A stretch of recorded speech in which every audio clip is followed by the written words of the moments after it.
640 grams lang yung timbang niya. Kasing bigat na siya ng C2A at saka ng S2D. Mas maganda nang mache-check natin. Frame nito ay gawa lang sa plastic yan mga kabataan airsoft. Dito katulad ng airsoft na pwede nyo mabili basta-basta. Kung mapapansin nyo, meron niyang indicator dito.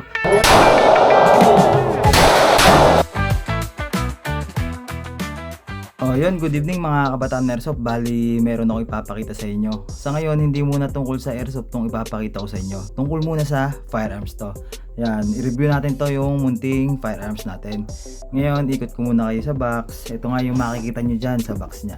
Ayan, kung mapapansin nyo nga, hindi pala siya naka-box, naka-hard case siya. Yan, sa hard case nya, meron dyan naka-embossed na Taurus. Kasi nga yung unit natin ay isang Taurus brand na pistol. Ito nga yung Taurus G3. Nga pala mga kabataan airsoft, ngayon tayo gagawa ng munting review sa firearms. Sinubukan lang natin. Pero focus pa rin tayo sa mga munting airsoft reviews natin.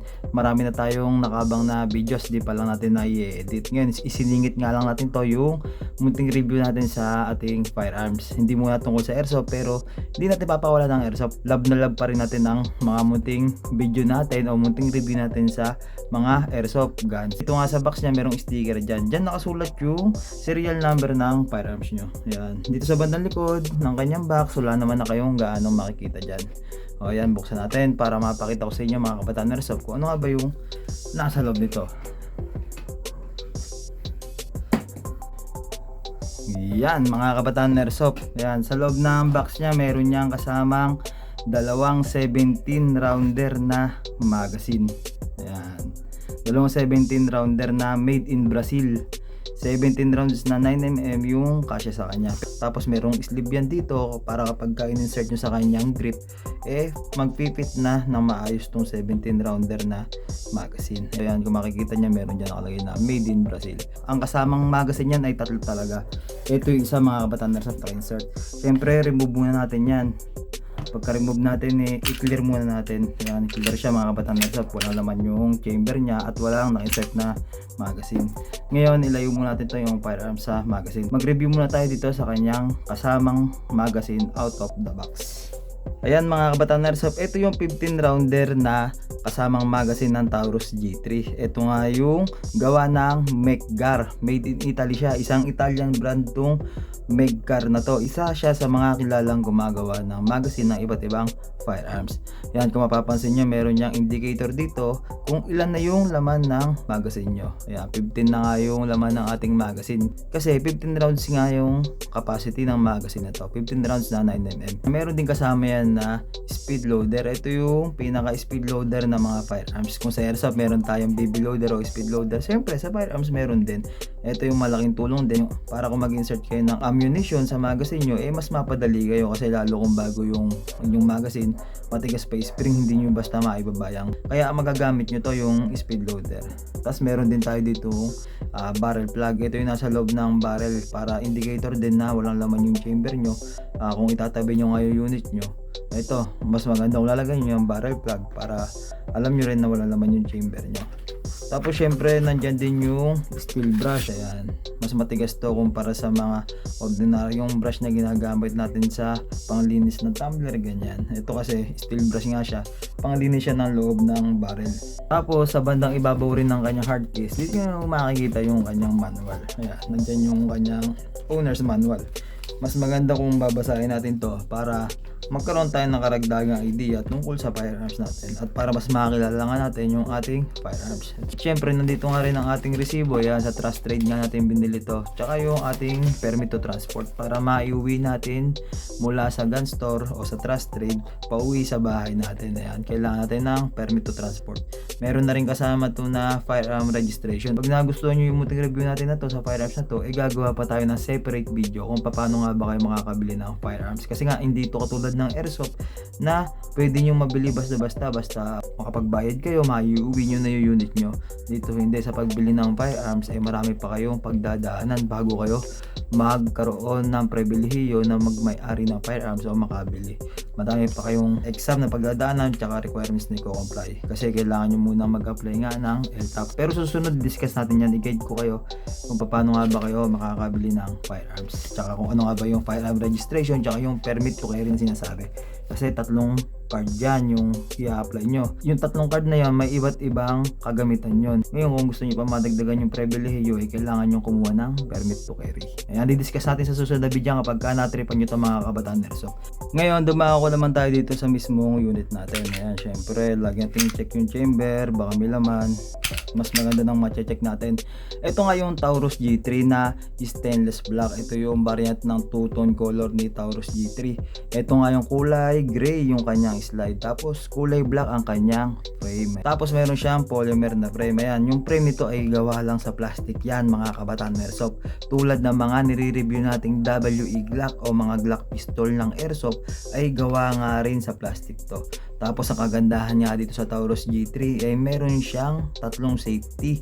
Ayun nga yung kanyang firing pin block yung nasa loob ng kanyang internal parts. Tapos meron din siyang trigger safety. Ayan, kapag hindi nakapuli trigger yung iyong trigger finger, hindi mo makakalabit yan yung kanyang trigger. Tapos meron din niyang external safety. Ito yung thumb safety. Ayan, pag tinaas mo yan, hindi mo na makakalabit yan. Hindi mo na rin maikakasa kapag nakataas yung kanyang thumb safety. Yan, ito naman yung kanyang slide stop. Yan, kapag tinaas mo yan, maglalak yung slide mo. Tapos pag naubusan ka nga rin ng bala, ayan, kusang tataas yan. Indication yun na wala nang bala yung magazine mo. Tapos dito naman sa kanyang right side, makikita nyo may nakasulat dyan na G3 9x19 kasi nga ito ay 9mm. Tapos sa right side ng kanyang frame, may nakasulat dyan na Taurus Armas made in Brazil. Yan, tinakpan ko lang yung serial number. Dito nyo kasi makikita yung serial number. For safety purposes din yan. Kaya kailangan nyo takpan yung serial number ng inyong mga firearms. Napaka-forma nga ng grip niya. Tapos ayan, mapapansin nyo, napakakapit din yan. Masarap din siyang hawakan, kaya kapit na kapit talaga sa mga palad nyo. At syempre, hindi nga mawawala dyan yung kanyang railings na pwede mong paglagyan ng iba't ibang klaseng accessories tulad ng laser o weapon light. Pwede mo paglagyan yan. Marami kang accessories na pwedeng ilagay dito. Same din siya ng airsoft. Pares lang ng sukat yan yung kanyang railings. Ayan, sa ilalim nandito rin yung kanyang serial number. Tapos sa kanyang front sight naman, meron siyang white dot dito. Same ng front sight ng mga Glock. Ganon din sa kanyang rear sight. Serrated dyan yung kanyang rear sight para mas makita mo nang maayos yung kanyang front sight. Sukat din to sa Glock yung kanyang rear sight. Tapos syempre hindi mawawala yung kanyang front serration para mas mapadali mo siyang ikasa kung sa bandang front mo nga siya ikakasa. At nandyan din ang kanyang rear serration para naman sa kung dito mo siya ikakasa sa bandang likod ang kanyang rear serration. Ayan yung purpose niya. Napakagaan din ng pistol na to mga kabataan Airsoft. Nagtitimbang lamang to ng 1 kilo kapag meron tayong naka-insert na magazine na fully loaded. 1 kilo lang to. Halos mabibigat pa yung ibang nire-review natin na Airsoft sa firearms na to. Kaya napakaganda niyang i-carry. Ayan, kung mapapansin nyo, ganyan lang din yung laki nyo. Halos kasing laki lang ng palad natin yung unit na to.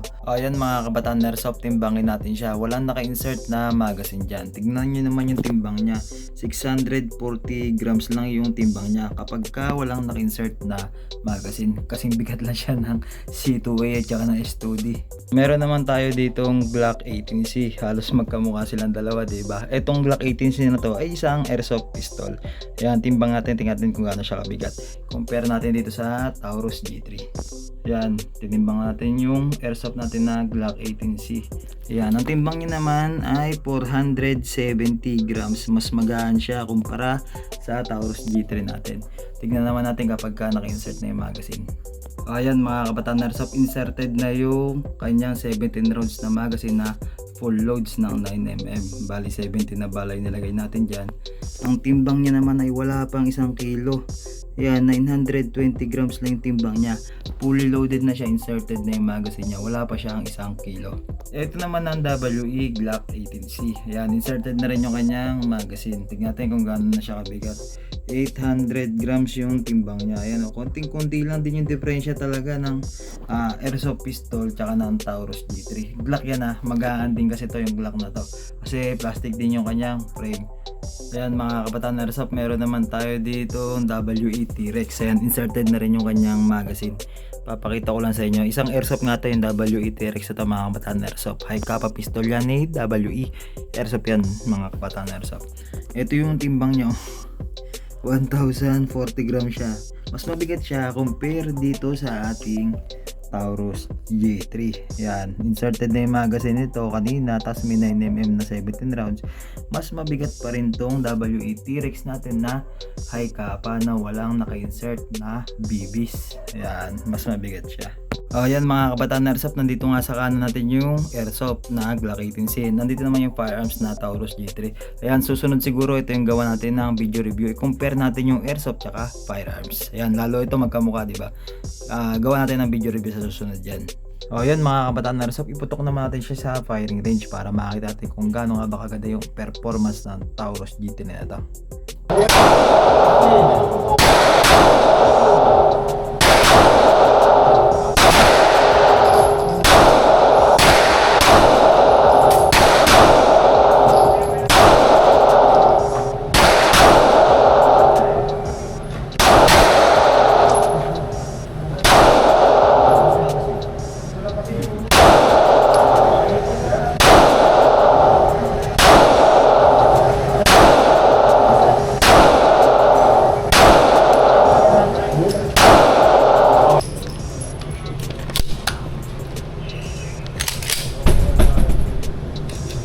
Target right.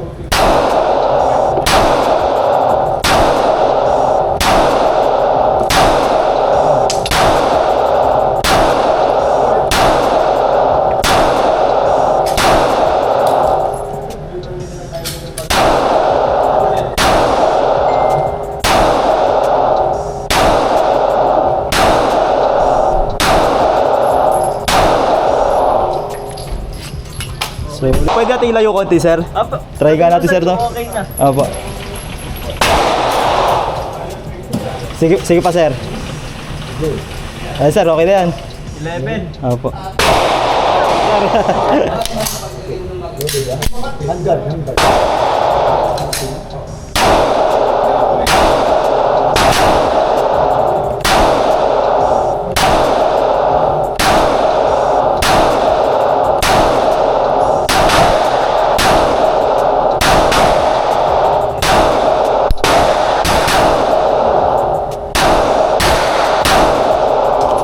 Yun.